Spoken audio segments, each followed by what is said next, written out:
नमस्कार दोस्तों, हम बात कर रहे हैं, मैं इंदर कुमार बात कर रहे हैं यौन शिक्षा पर। यानी बच्चे जो बढ़ रहे हैं, 10 साल से लेकर 18 साल तक जो अभी बढ़ रहे हैं, पढ़ लिख रहे हैं, यानी उनको यौन शिक्षा जरूरी है या नहीं, इस टॉपिक पे बात करते हैं। तो इस बात को आप समझने का प्रयास करते हैं कि यौन शिक्षा जरूरी है कि नहीं, उनको इस शिक्षा के बारे में जानकारी देनी चाहिए कि नहीं। तो आप लोग इस वीडियो को देख के समझ कर जान सकते हैं कि वीडियो में बताया गया यानी यौन शिक्षा के बारे में बच्चों को जानकारी देनी चाहिए कि नहीं। तो यौन शिक्षा अगर हम पश्चिम देशों की बात करें, पश्चिम देशों में उनमें यौन शिक्षा दी जाती है, यानी ये कह सकते हैं खुलकर यौन शिक्षा दी जाती है। अमेरिका हो गया, कनाडा हो गया, यानी इटली हो गया, इन सब देशों में यौन शिक्षा दी जाती है। यूरोप के कई लगभग सारे देश हैं, उनमें यौन शिक्षा दी जाती है। तो उनमें जो वहाँ के बच्चे होते हैं, यानी छोटी उम्र में ही यौन यौन गतिविधियों में लिप्त हो जाते हैं, यानी छोटे उम्र में ही माँ बाप बन जाते हैं। कई बार ऐसा देखा गया है कि 12 साल के, 13 साल के, 14 साल में ही की उम्र में ही माँ बाप बन जाते हैं। यानी उनके यौन शिक्षा तो एक तरफ मिल रही है उनको, फिर ऐसा क्यों हो रहा है? यानी वहाँ के जो माता पिता हैं, जो हैं, अपने बच्चों को स्कूलों में भेजते हैं, यौन शिक्षा दी जाती है स्कूलों में, तो वहाँ पे खुलापन है, यानी खुल के बात इस चीज़ पे करते हैं, लेकिन बावजूद फिर भी वो छोटी उम्र में माँ बाप बन जाते हैं। तो यानी ये कह सकते हैं यौन शिक्षा जो खुल के बात करती है, यानी जो यौन पे इतना खुल के बात करते हैं, फिर ये छोटी उम्र में माँ बाप क्यों बनते हैं? यानी स्कूलों में भी देखा गया है गर्भ निरोधक गोलियों की उपलब्धता रखी जाती है, यानी उसको लेके आप खा सकते हैं।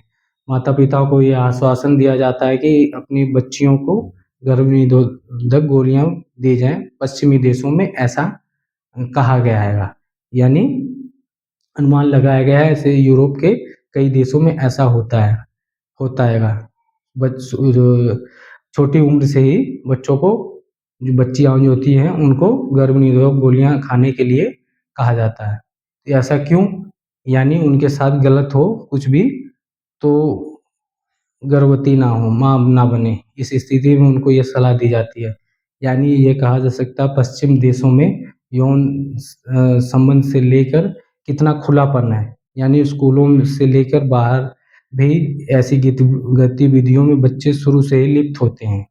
यानी पश्चिमी देश इतना खुलापन होने के बाद उनको वो अपनी तरक्की बताते हैं, यानी भारत जैसे विकासशील देशों को वह पिछड़ा बोलते हैं, यानी वह पिछड़ा हुआ बोलते हैं। यहाँ पे जो हमारी संस्कृति है उसको खराब बताते हैं, ऐसा उनकी नज़र में है।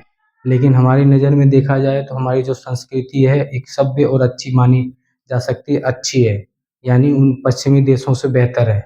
यौन शिक्षा के बारे में बच्चों को खुलकर तो नहीं, लेकिन उनके जो माता पिता हैं, जो उनकी माएँ हैं, ज़्यादा करके अपनी जो माएँ होती हैं बच्चियों को समझाती है इस चीज़ में।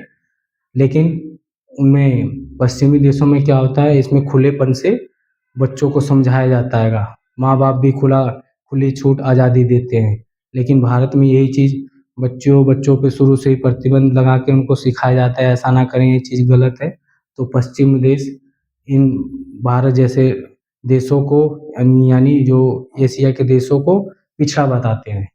यानी इस बारे में बात होती है, यानी ये चीज़ गलत बताते हैं। तो ये कह सकते हैं यौन शिक्षा अभी आप समझेंगे कि ज़रूरी है कि नहीं।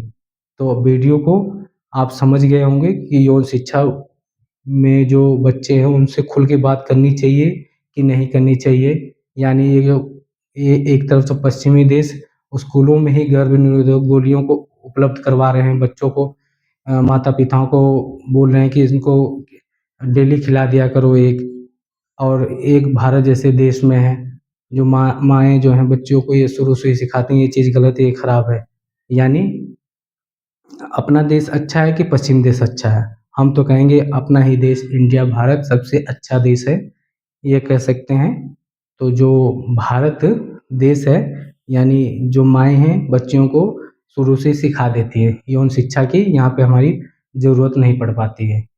यानी यौन शिक्षा पश्चिमी देशों में ज़रूरत क्या है, उनके पास समय की उपलब्धता नहीं होती, यानी बच्चों को यौन शिक्षा देते हैं, लेकिन परिणाम क्या होता है, निकल के ये होता है, छोटी उम्र में ही गतिविधियों में लगे रहते हैं, खुलेपन में आ जाते हैं, खुलेपन में आ जाते हैं, यौन उसके शिकार हो जाते हैं, दुष्कर्म में लिप्त हो जाते हैं। तो पश्चिम की जो सभ्यता है अच्छी नहीं मानी जा सकती है, यानी अपने देश की सभ्यता अच्छी है। तो आप लोग जान गए होंगे यौन शिक्षा देनी चाहिए कि नहीं देनी चाहिए, तो वीडियो में लाइक और कमेंट करके ज़रूर बताएं। आज के समय में यौन शिक्षा देनी चाहिए अपने इंडिया जैसे देशों में, कि जो अपने घर में जो माँ है उनसे शिक्षा लेनी चाहिए, वो माँ खुद बच्चियों को सिखाती हैं, तो कौन सा बेटर होगा, तो आप इसमें कमेंट करके ज़रूर बताएं। अभी के लिए इतना ही, वीडियो को लाइक और शेयर कमेंट ज़रूर करें। धन्यवाद।